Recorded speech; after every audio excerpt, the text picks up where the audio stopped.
చెప్పండి, యానంలో ఇప్పుడు జరుగుతున్నటువంటి రెండోసారి మీరు అభ్యర్థిగా బరిలో ఉన్నారు. ఎలా ఉన్నది ప్రచారం, ఎలా ముందుకు సాగుతుంది?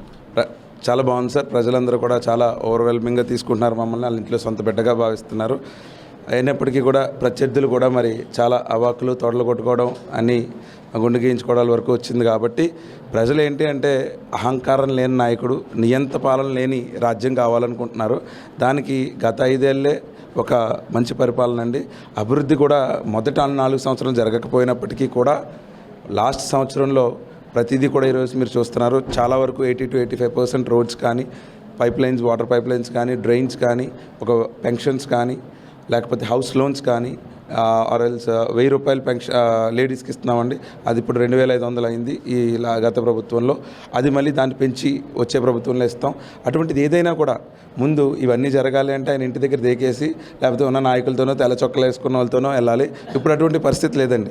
ఓటు వేసినా ఓటు వేయకపోయినా మాతో ఉన్న వ్యక్తుల్ని, మమ్మల్ని నమ్మి నిలబెట్టిన వ్యక్తుల్ని, వారి ద్వారా వచ్చిన వ్యక్తులు మా ఆఫీస్లోకి వచ్చి రావడం ఎవరిదని కూడా తెలియదు సార్. నాకు అక్కడ ఫోటో చూడడం కూడా తెలీదు, సిగ్నేచర్ చేయడం మేము.